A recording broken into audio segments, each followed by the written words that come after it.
안녕하세요. 회생파산 전문 유익상 변호사입니다. 최근 광주지방법원이 광주회생법원으로 변경되었고 얼마 전에 실무준칙도 반영되어서 회생법원이 되면서 어떤 변화가 있었는지 제가 영상으로 간략히 말씀드린 적이 있었는데, 과거 광주지방법원에서 사건을 진행하셨을 때 많은 분들께서 가장 어렵고 힘드셨던 부분 중에 하나가 금지명령이 안 나온다. 다른 법원 같은 경우에는 원칙적으로 금지명령 발령, 예외적인 사유에만 금지명령 기각이었는데, 광주는 반대로 원칙적으로 금지명령 기각, 예외적인 경우에만 금지명령을 발령해줬었죠. 그래서 이제 개인회생 광주에서 진행하시는 분들이 굉장히 힘드셨는데, 그러면 최근에 회생법원으로 바뀌면서 그런 부분들이 과연 개선이 되었나, 어떻게 진행되고 있는지 저희가 실제 사례들을 한번 찾아보고 분석을 해봤습니다. 물론 뭐 몇 개 되지는 않지만 과연 광주가 이제 변화하고 있는지 이 사례들을 통해서 살펴볼 수 있는 기회가 될 것 같습니다. 일단은 실무 준칙에도 금지명령 어떻게 할 것인가 그 규정이 있는데, 뭐 다른 회생법원들하고 동일합니다. 그러니까 403호에 중지명령 등의 발령이라고 이제 규정해놓고 제2조가 이제 핵심적인 내용이죠.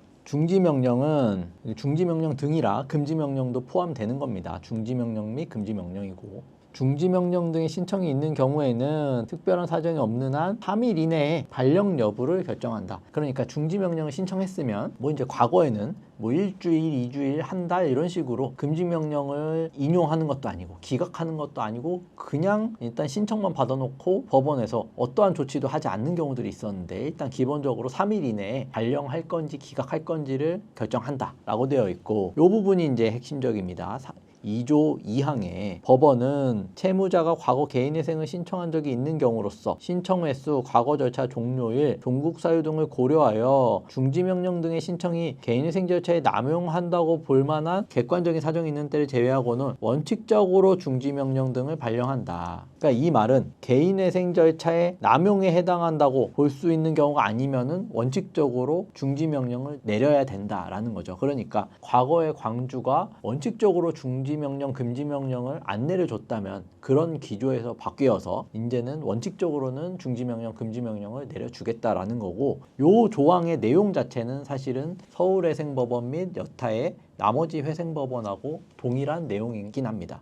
그래서 광주도 이런 식으로 이제 전향적으로 바뀌었다라고 볼 수 있겠고, 다만 이제 요 제3조 같은 경우에는 서울회생법원에는 없는 내용인데 중지명령의 취소 및 변경에 관한 내용이 추가로 이제 들어가 있습니다. 어떤 내용인지 살펴보면, 법원은 개인회생 채권자 등 이해관계인이 중지명령의 취소 또는 변경을 신청하면서 다음 각호 사유를 소명한 경우에는 중지명령의 취소 또는 변경 여부를 면밀히 검토해야 된다. 그러니까 채권자가 이의를 신청하면서 아래 내용을 밝히면 금지명령을 취소할 수 있다는 건데, 어떤 거냐? 1년 이내, 신청 전 1년 이내에 발생한 채무의 합계액이 총 채무액에서 차지하는 비중이 큰 경우, 그러니까 최근 채무 비중이 굉장히 큰 경우, 그 다음에 신청인 1년 이내 발생한 채무의 합계액이 다액인 경우, 그러니까 최근 채무 비중이 크거나 그 금액 자체가 절대적으로 큰 경우, 그 다음에 과거에 개인 파산이나 개인회생을 신청한 적이 있는 경우, 그 다음에 기타 개인회생 절차의 남용에 해당한다고 볼 만한 사정이 있는 경우, 개인회생 절차를 끝까지 완주할 의사도 없으면서 일단은 개인회생 신청하면 금지명령, 중지명령이 나오니까 그 독촉 추심을 일단 막으면서 급한 대로 더 이상의 채무 독촉을 받지 않고 그 과정을 통해서 뭐 재산을 다른 데로 이제 이전하려거나 빼돌리려거나 뭐 이런 의도가 보인다라고 하면은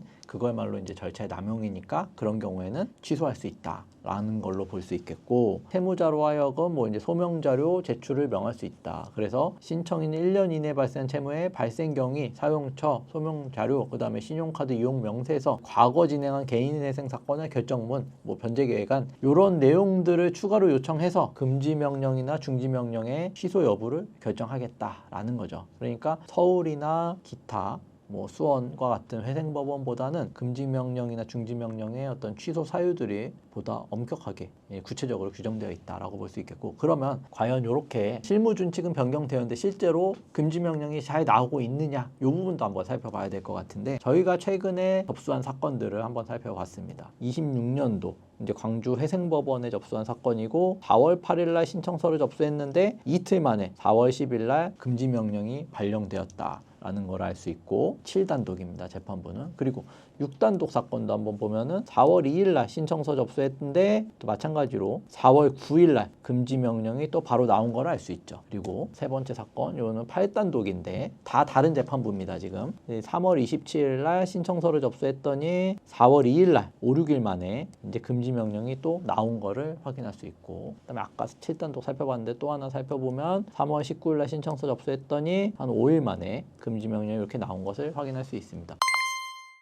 그러니까 저희가 최근에 광주지방법원에 뭐 그렇게 많은 사건을 접수하지 않았지만 최근에 접수한 사건들은 모두 다 이렇게 살펴보시는 것처럼 금지명령이 기각되지 않고 모두 금지명령이 나왔다. 과거의 데이터에 비추어 봤을 때는 굉장히 이제 이례적이죠. 왜냐하면 과거에 수치적으로 봤을 때는 금지명령이 나오는 사건 비율이 거의 한 20%, 10% 정도 수준이었는데 지금 보시는 것만 보더라도 저희 사무실에서 진행한 모든 사건이 금지명령이 다 나왔기 때문에 광주가 굉장히 전향적으로 바뀌었다. 그래서 앞으로 광주에서 사건 진행하시는 분들은 이렇게 다른 지역의 회생법원들과 큰 차이 없이 세무자 친화적으로 보다 유리하게 사건 진행이 가능할 것으로 보여진다라는 말씀 드리면서 오늘 영상 마치도록 하겠습니다. 감사합니다.